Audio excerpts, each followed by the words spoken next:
Merci Mbote, na bienvenue sur Sika Bozali, Bozana Kinshasa, Bozana Beni, Bozana Lubumbashi, Bozana un peu partout dans la République démocratique du Congo. Tozali awa na Likasi na Okatanga et Sika Toye kota la musala ni MC ezosala. Mba esibiso MC na Okatanga ezo kumba mana mama na mwana mwasi. C'est vrai? Toujours clôturer dans le mois de la femme té le Tozali le 29 hein, le 28 mars. Toujours clôturer le mois de la femme dans quelques jours, dans 3 jours pratiquement. Toujours clôturer le mois de la femme. MC na Okatanga zo kumba mana mwana mwasi. Est-ce qu'ils allaient gender en DPZ? Est-ce qu'ils allaient tout naïe, compétence naïe, capacité naïe DPZ? Mais je remarqué MC na Luala na Okatanga batu baza ebele na mituni parti e botami sika pona nini batu baza lebele pona nini bilungi ezala ebele na kati ya parti oyo ezangi député ezangi ministre ezangi mandataire public batu bazolanda nini na plateau na biso spécialement plateau zali libanda to mesana osala émission na plateau na kati ya chaîne mais d'autres na plateau libanda na plateau oyo toujours na maman interfédéral ya Okatanga ya MC maman ya bibiso maman ya bengisi biso to komiti awa Maman Viviane Tupesi Mbote. Mbote ndeko journaliste. MCI na Lualaba. Ozali maman za Okambango. Natali pe na interfédéral ya MC ya Okatanga plutôt na moni onde moi César yo na muta osimba mosolo. Le reste mibali na mibali. Okomi kuna ndengeni okoma timo kambia Okatanga. Ba pesura rapport moi si to ba pesura pour capacité zali. Nalingana na rectifier loko moko oti koloba MCU na Okatanga ikambami na mwana mwasi. Je voulais na corriger à koloba ikambami nde na maman. Okay, na maman. Oui, parce que ceux qui olobi mwana mwasi ezobima malamu penza te. C'est comme si opesi vraiment lokumu na maman te. Ezande maman azokamba MCU Okatanga. Kombo na ngai maman Viviane Masengo otuni ndengeni na komi na tête ya parti oyo. Ndengeni na komi na tête ya parti oyo. Eza gender eza na mérité eza parce que batali keza moi c'est bayokelinga mawa balobi noto PC parti à Kamba te eza de méritocratie parce que na MCU c'est un parti qui prône les valeurs positives qui est contre les antivaleurs, un parti de masse, un parti qui est venu pour faire la rupture avec des antivaleurs, des pratiques que les autres partis avaient déjà implantées, avaient déjà vraiment ancrées dans notre population. C'est-à-dire que c'est la rupture avec la dialectique. Hein? C'est-à-dire que Eza parti Moko, Otolobi, Boya, tout ça là, la politique autrement. C'est-à-dire une politique autour ça la passion, c'est-à-dire la motema. Alors, ce qui est là, maman Viviane a se retrouvé dans la tête, il y a Okatanga, interfédération, parce que ce qui dit interfédération, c'est-à-dire Eza province. Dans la province, il y a Okatanga, c'est-à-dire Eza ville mon côté. Que maman Viviane Azokamba ou bien Azana responsabilité à parti pour implanter, co-gérer le parti au quotidien. Non, c'est-à-dire que les Okatanga a 8 fédérations. Ce qui fait que les 8 fédérations, ce sont des grandes villes.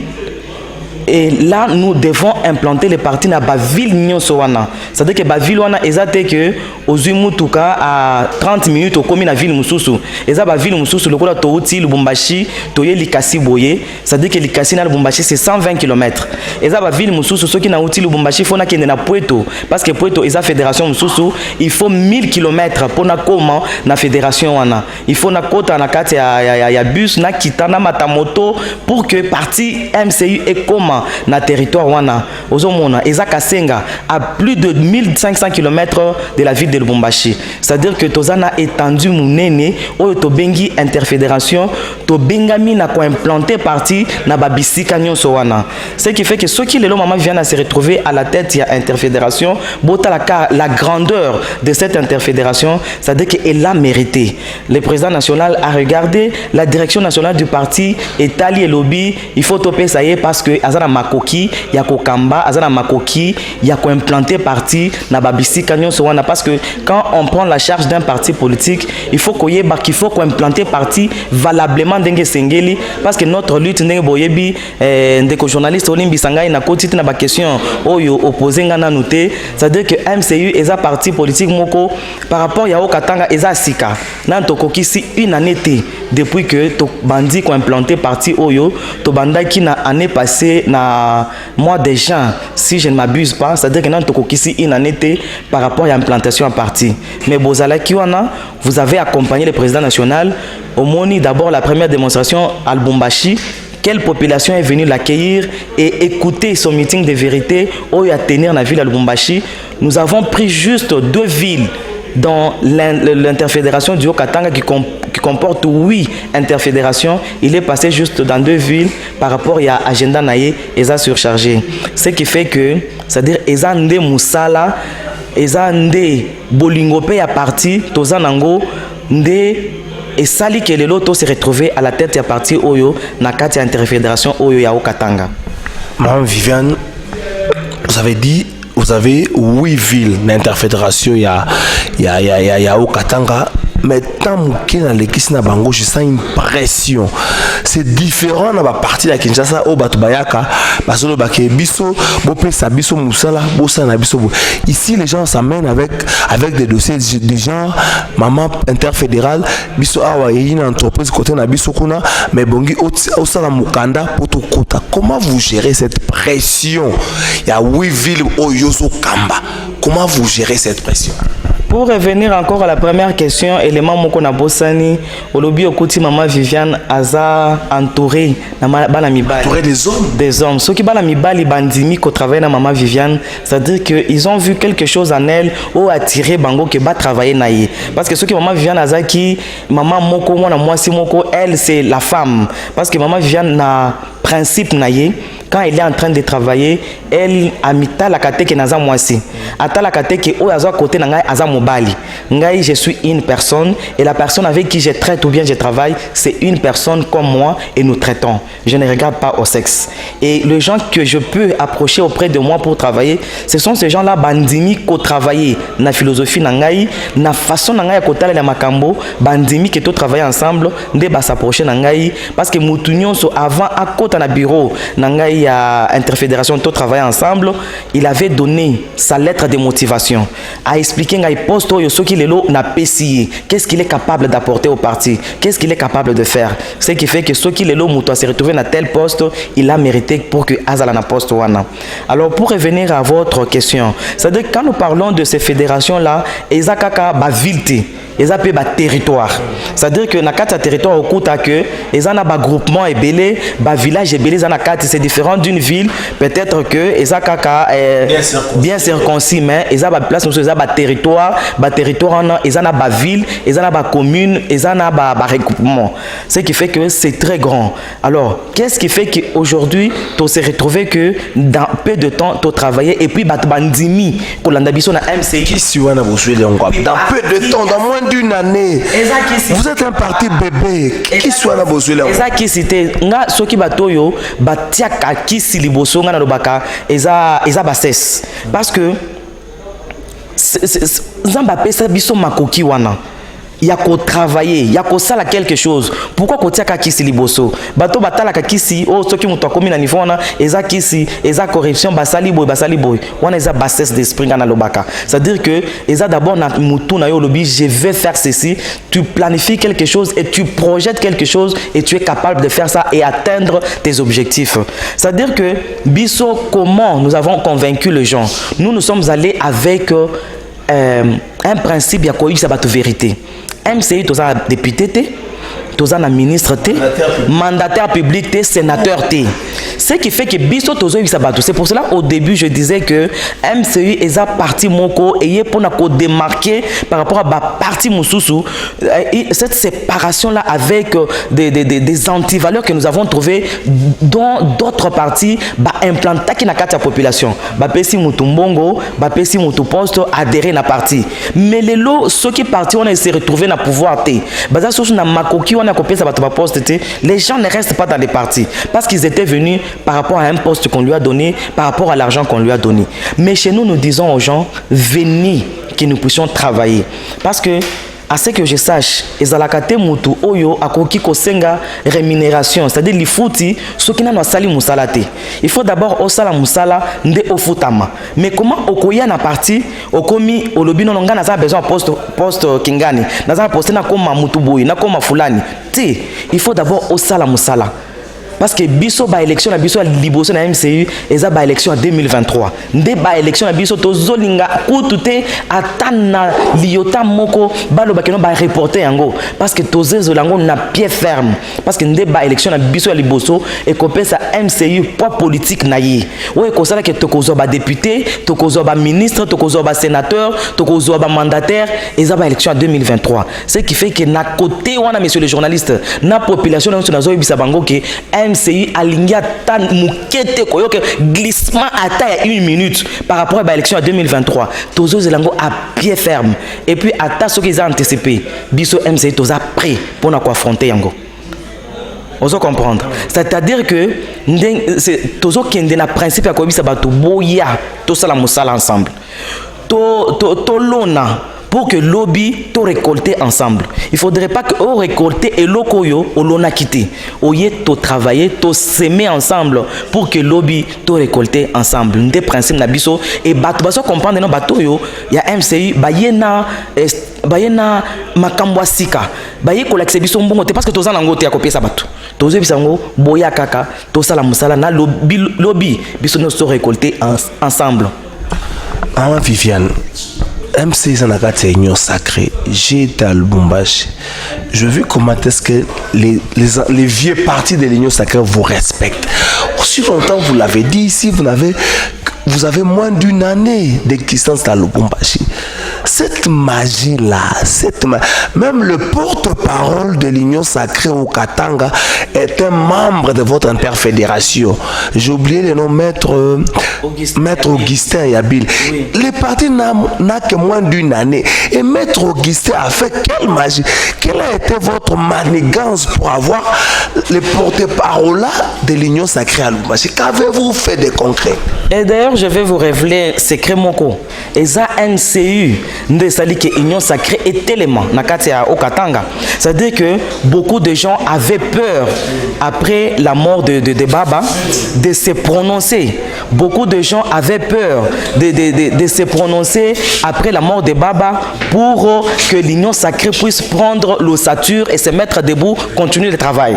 Parce que, comme vous le savez, avant c'était Baba Kyungu qui était le coordonnateur provincial pour le Grand Katanga pour l'Union sacrée. Après sa mort, il fallait que l'Union sacrée continue à fonctionner. Il fallait que l'Union sacrée continue, que l'Union sacrée puisse se mettre debout. Nous avons vu beaucoup de partis ont eu peur. Jusqu'à telle enseigne que nous sommes retrouvés avec l'Union sacrée 4-5 dans la province. Alors, c'est MCU qui s'est levé comme neutre, comme comme je voulais dire, il était au milieu du village. MCU s'est mis debout pour que l'Union sacrée puisse se relever. Nous avons appelé tous les partis politiques et comme MCI c'est un nouveau parti, nous avons appelé l'UDPS. Nous lui avons dit vous devez prendre la tête de l'Union sacrée en province. Comme vous le savez aussi, MCU à travers FPAU est allié à l'UDPS. Alors nous sommes allés voir l'UDPS, nous sommes votre allié à travers le regroupement FPAU. Alors nous voulons à ce que vous puissiez prendre la tête de l'Union sacrée. Et nous l'avons... Nous l'avons boosté et nous avons rassemblé tous les partis. Nous sommes allés voir AFDC, nous sommes allés partir. Ce qui fait qu'aujourd'hui nous avons réuni une vingtaine, c'est à peu près 27 partis politiques avec des regroupements, des associations. Nous sommes arrivés presque à 35 quelques associations dans l'Union sacrée. Alors, 57 partis politiques et associations qui sont dans l'Union sacrée où nous sommes. Vous voyez? Et cette Union sacrée-là, au jour d'aujourd'hui, nous donner le porte-parole et nous avons porté le gouverneur de province à la tête de cette union sacrée.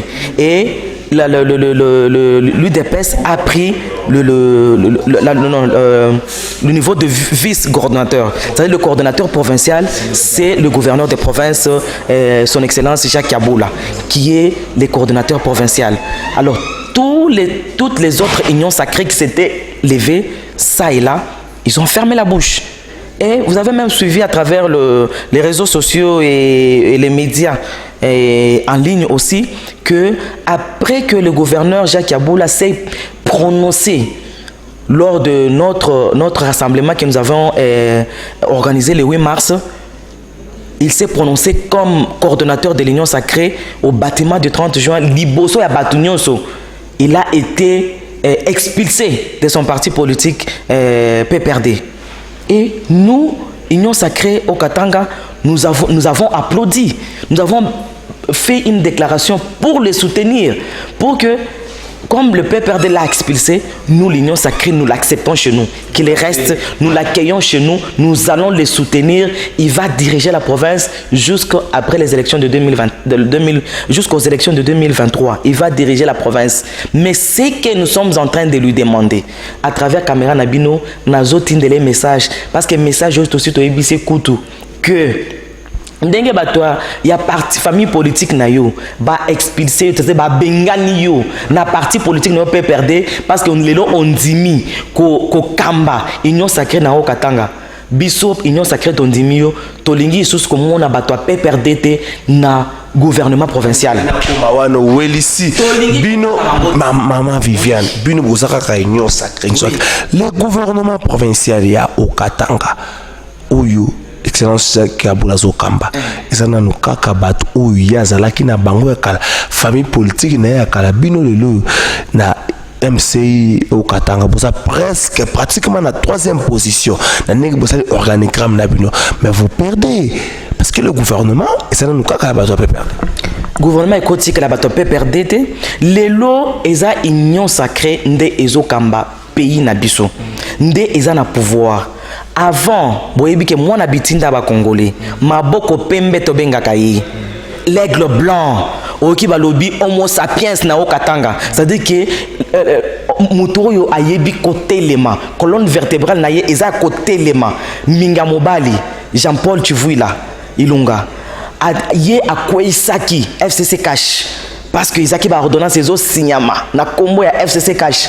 Alors bitin et loko il faut total en bien parce que azana origine na genèse ya mbotama ya cash ayebi yango bisika cash euti ayebi aki kota la toye banano bato bazo kamba mboka lelo. Est-ce que baza la personnalité juridique?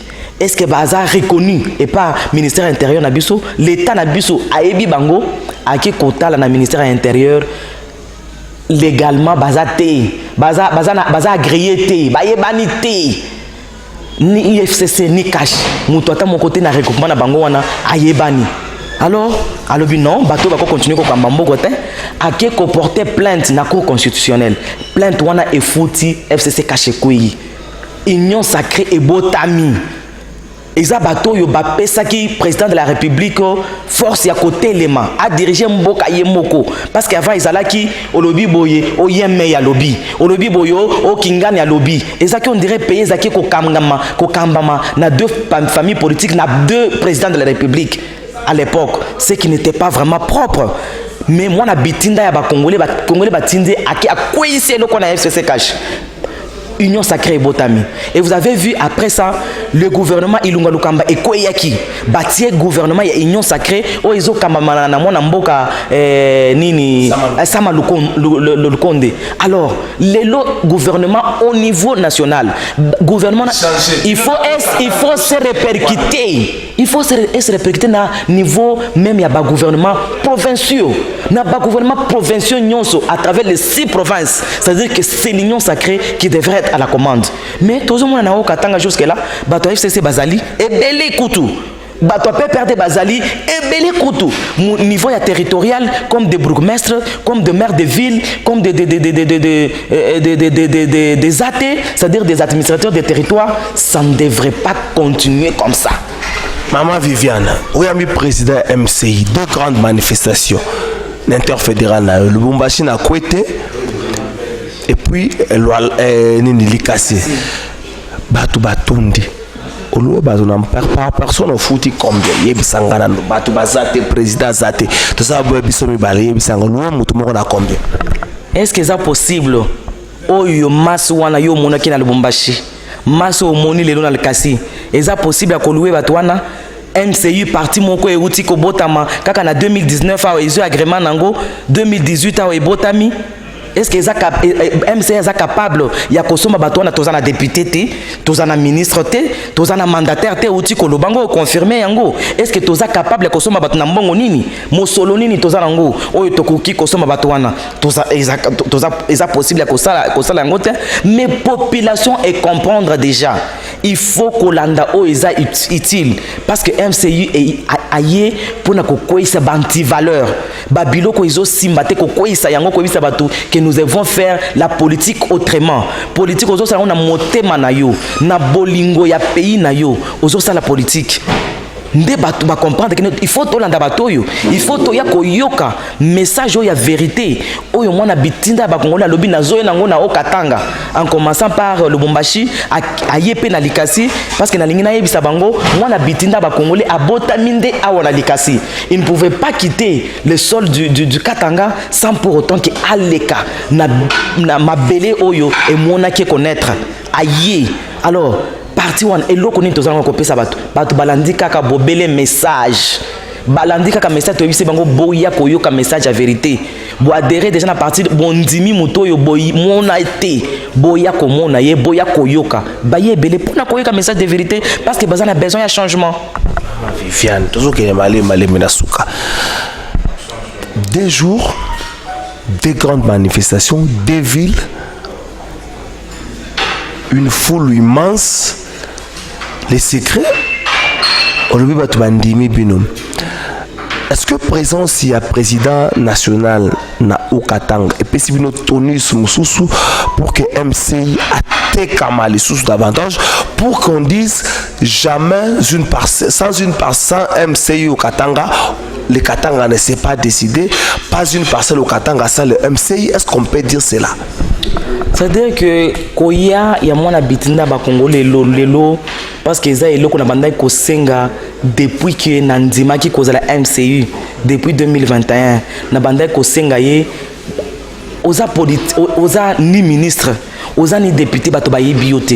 Les gens veulent vous découvrir oyo mwana mboko andimi parce que ebele ba parti toza na Congo lelo nous avons presque 600 partis politiques oyo botama plus de 600 partis politiques oyo botama du jour au jour okoti mutu aza directeur de cabinet ya ministre asali parti politique un conseiller à la présidence asali parti politique c'est-à-dire que ministre vice-ministre asali parti politique même secrétaire particulier d'un ministre asali parti politique c'est parti politique comment kaka soki mutu azui moi mosolo muke parce que esprit ezalaki a parti politique ezaki nde opesi mutu mbongo akoti otie mutu na poste moko olongoli o azaki wana otie ye akoti na parti politique na yo omoni un peu philosophie wana mais ba comprendre que oyo aye ko la parti politique aza ni député aza ni ministre aza ni sénateur aza ni mandataire mais atie en place un parti politique oyo azo sale na ba moyen na ye muki oyo entrepreneuriat na ye na ba contribution à ba membre azo faire tenir parti.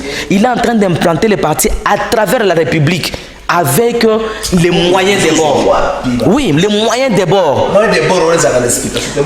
Aza entrepreneur, ce n'est pas lui-même seul qui travaille. Nga naza interfédéral, naza travailleuse quelque part, naza entrepreneur quelque part. J'amène aussi. Les partis politiques vivent de quels moyens? Quand vous lisez les statuts du parti politique, ce sont les dons, ce sont les legs, ce sont les contributions des membres. C'est ça, ce qui fait vivre les partis politiques. Nous vivons que de ça. Alors, vous voyez que Batou Balobi, Bazaki n'a besoin de Komonaye depuis ton plantain MCU. Alors, Tango Nabande Kosenga, depuis qu'il fallait Ayaba Monaye, te présenter Mingi, Mwana Bitinda, Jean-Paul, Tchouvila Ilunga, Azaboye, Maboko Pembe, il fallait Bamonaye en live. Bayokaye, n'avantage au Azanango, Azoro Baswahili Kitoko Makasi, Batubakanisi, avant Daka Awa, Toke na Équateur, Azoro Lingala Kitoko Makasi, Bakanisi Azande kwa Mobutu.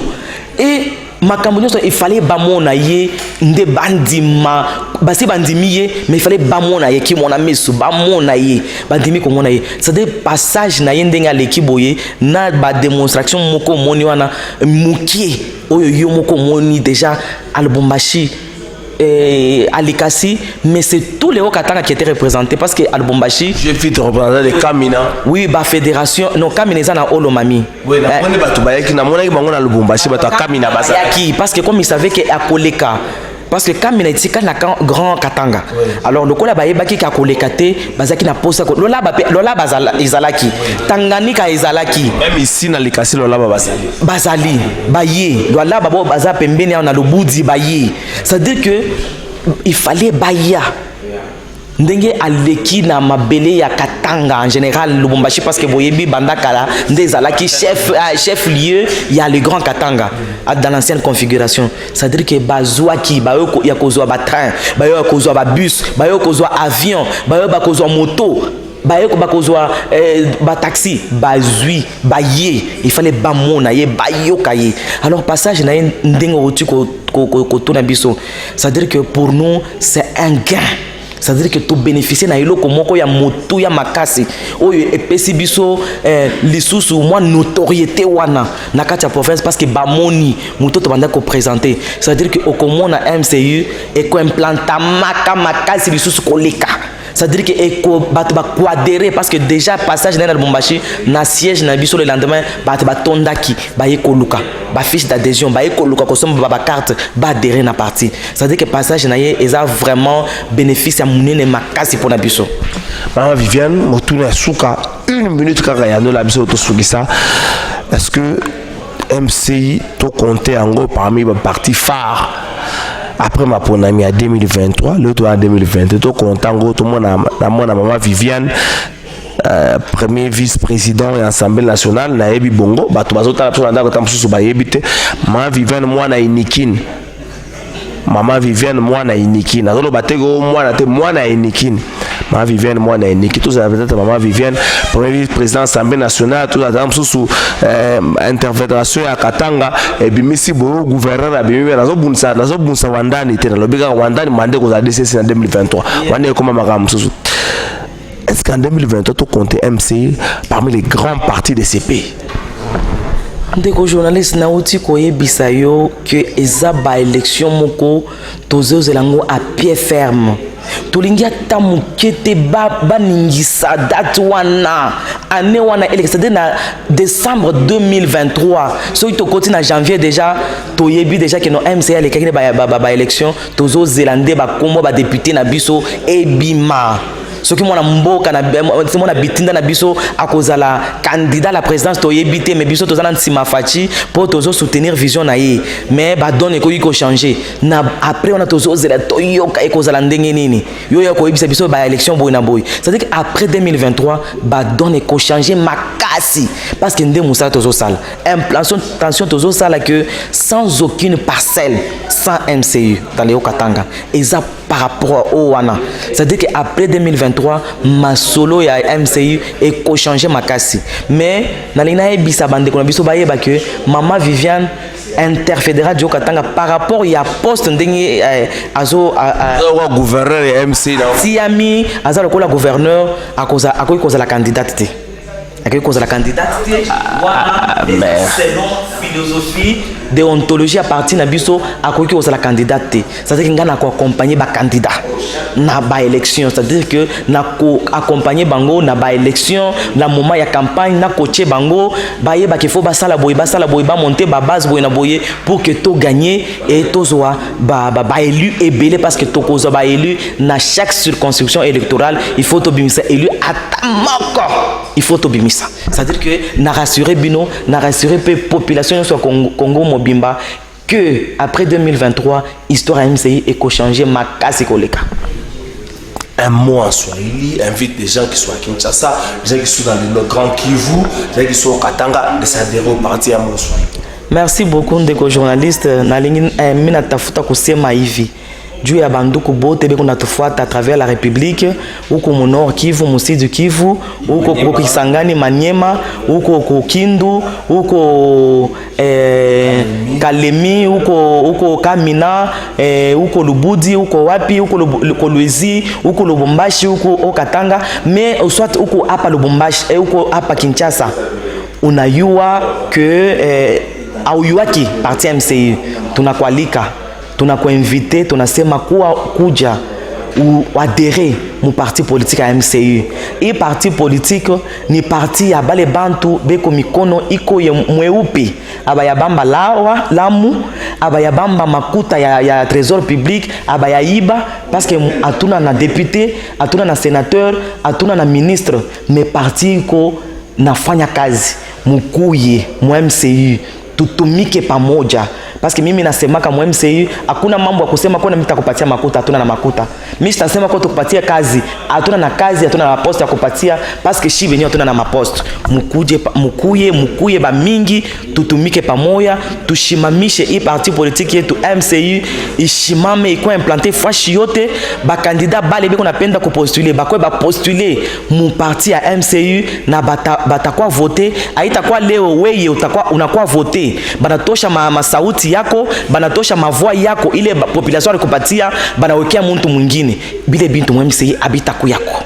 C'est pourquoi mimi nasema mukuje mingi, tutumike pamoja, tushimamisha parti politique yetu ya MCI na mu 2023. Après 2023 histoire ya MCI ichanger, tukoe na baelu mu maniveau yote. Merci natambuli na Jean-Paul Chivwila, natambuli nenga na Okatanga te na salaka na ye mwa mingi nazoluka na ye bananya za na simane, mais jusque là na moni mutana simana ete, mais soko vandi na yoko kaso trésor yako tala téléphone na ngai mbongo uti Okatanga bandeko basoma ba carte na bango batindi 10 millions de francs congolais na metuni parti politique na Okatanga tindi 10 millions de francs congolais kuna basana nzala te, basana problème te. Jusque là na moni te mutana sima ya MC ba cotisation na bango, moi impulsion, moi esprit managériel ou basana ngo bango moko yango ça que baza ko implanter bo bino ba parti ya kala ya union sacrée bozaka quand nous filme vous êtes et c'est quand nous avons besoin implanter parti na bino isate ba parti ya kala union sacrée bino bozaka na lolendo. Nous avons travaillé, nous avons commencé depuis 2021, nous avons commencé depuis 1990, mais loko bozota la sur terrain isate. Bravo na MC na Lubumbashi na moni chaque coin ya venzo mona bende la MC zo pepa na likasi na moni bende la MC zo pepa na mona yango na Equateur na mona yango bisika mo ebele to sani to pesa maboko na bato to mekana no mpepa sika muta zokota na parti politique na ndenge na zokota na bokombe mboka na ndenge na bango mo bokombe parti politique basi ba mona $1000, mais tango zo no koza muto na mona ta $100 ya kokanga mata mona yango mingi ya $10 okoboma mboka. Maman Viviane yo alobia ko za candidate, bakopesa makasi ba candidat ya MC to kanisa nini 2020 za kasikala mingi tete yo ko voter na ni yo moko yeba, mais au moins bravo na MC. Merci na bino nyonso, merci na bino bolanda ki biso séjour na nga na Okatanga suki awa makambo mususu na bombi yango na koloba ngo na kisasa makambo na mona oza su makambo ya MC te makambo na mona ndenge na ngamoko na koloba ngo na Kinshasa. République démocratique du Congo, héritage ya famille Kiabula te, ya famille ya Jean-Paul Chivwila te, héritage ya famille Muzito te, ya famille Katumbi te, ya famille Muyambu te. République démocratique du Congo mboka ya maman Viviane, mboka ya ba maître, mboka ya bandeko nyonso ba kombo ku to yebana te, famille tika na héritage te. République démocratique du Congo mboka la pino. Rendez-vous mercredi dans la plateau. rendez-vous yango wana. Merci na bino.